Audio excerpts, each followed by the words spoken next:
welcome to our college and do what the Lord has given me. So I think we need to pray. We will get to know each other. Let's pray. Father in heaven, we thank you, Lord, for giving us a great day whereby you have brought us prayers. Our dear president to us, the Lord.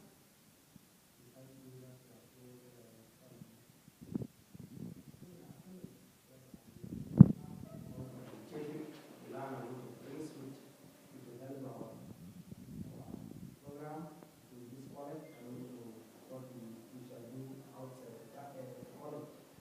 Bless them as we continue, meet us together, and we will finish what we have learned and because we thank you in Jesus' name. Amen. I greet you in the name of the Lord Jesus Christ. Welcome to the lecture on the historicity of the life, death, and resurrection of our Christ, and it's entitled Our Faith Based on Historical Evidence. My name is Joseph Joshua Yoon, and I come to you from Canada and Korea. I grew up in Canada, and I currently live in Korea. I also studied in the U.S. I'm currently a professor at a Christian university in Korea, and I've come to Kenya during my summer break to help out Ebenezer Academy in Baringo. Now, the reason I'm delivering this lecture is that I have a heart for the church here in Kenya, also all over the world, in Korea, in Canada, and America, and I have a heart for its health. Ever since I became a Christian, since the age of 12, I have desired to see the church grow. Nonetheless, however, over the past few decades, I've seen firsthand, as well as in research, some disturbing trends that just tears my heart apart. So before I go through my lecture on the life, death, and resurrection, I'd like to go through the present situation of Korea and the condition of the church today in Korea and the U.S. So let's take a look at some of the context in terms of Christianity in the U.S. and some shocking trends that are going on right now. In the U.S., according to various surveys, 65% to 95% of young people who grew up in the church leave the church during their college years or soon thereafter. Is there something wrong with this? Need to power on.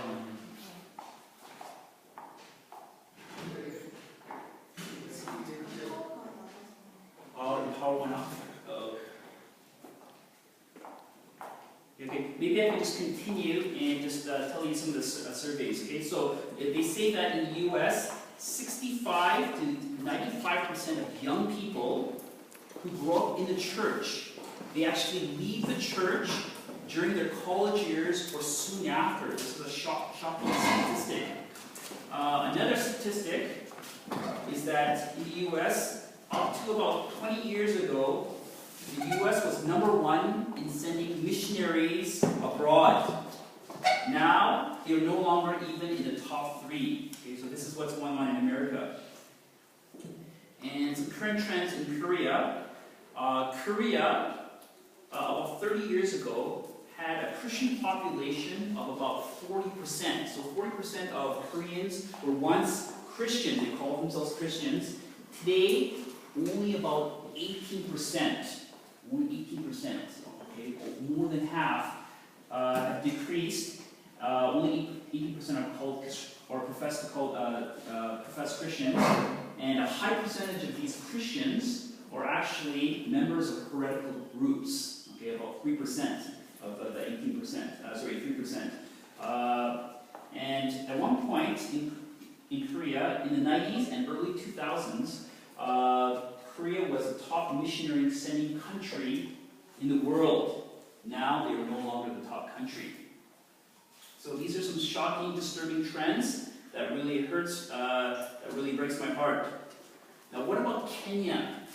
What about Kenya? Okay, I don't really know that much about the current trends in Kenya, but I do know this, that it's easy for Kenya to follow suit, to follow the paths of Korea and America, and I don't want that to happen. So what are the trends in Christianity in Kenya? Another question that I'd like to ask is Christianity in Kenya growing, or is it stagnant, or is it declining? It's another question I'd like to ask as well. And then, will Korea follow the trends of the US and Korea? Okay. Will we lose the next generation to complacency, to atheism, the growing Islamic faith, and even cynicism? This is a question that I would like to ask all of you. Okay? Hopefully this will not happen, and I want to do my best to prevent that. Okay? Seeing these things happen to the people that I love, people I grew up in church with, a lot of them are leaving the church. So the question is, why are young people leaving the church in droves? Okay, this is a good question to ask. Is it because church is not fun enough? Is it because church is not hip enough, cool enough, entertaining enough, relevant enough, experiential enough, etc.? And my answer is no.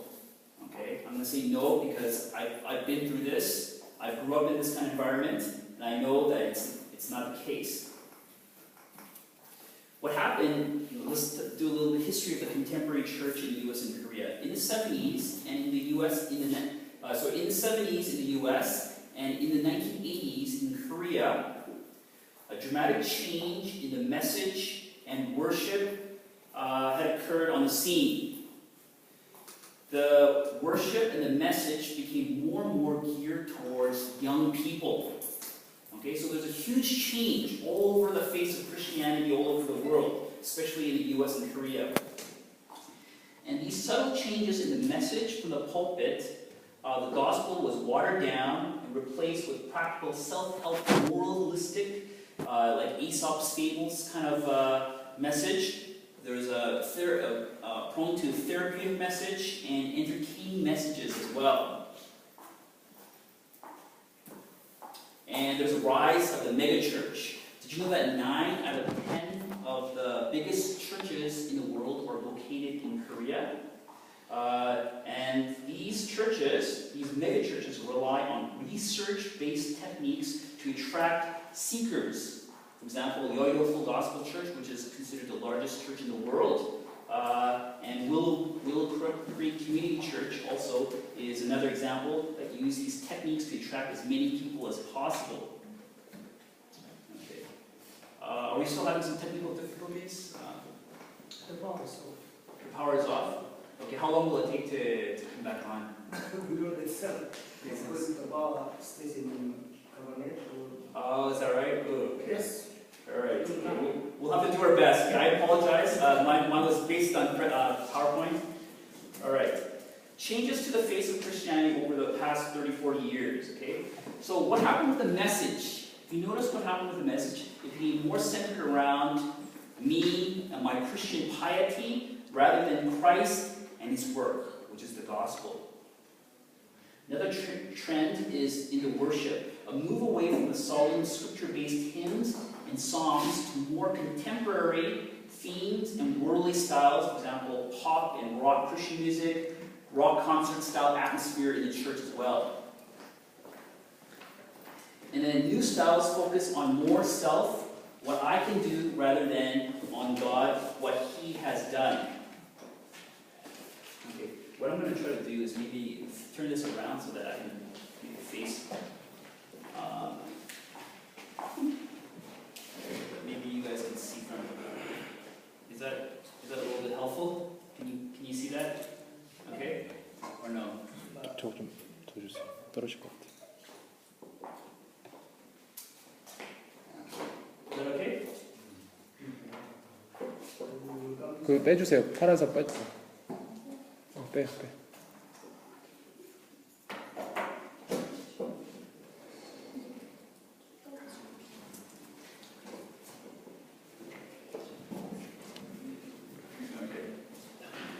Let's see if I can do this jumping act. All right.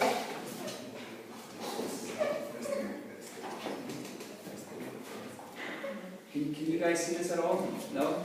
Is it very difficult? Okay, maybe I'll go closer to you folks.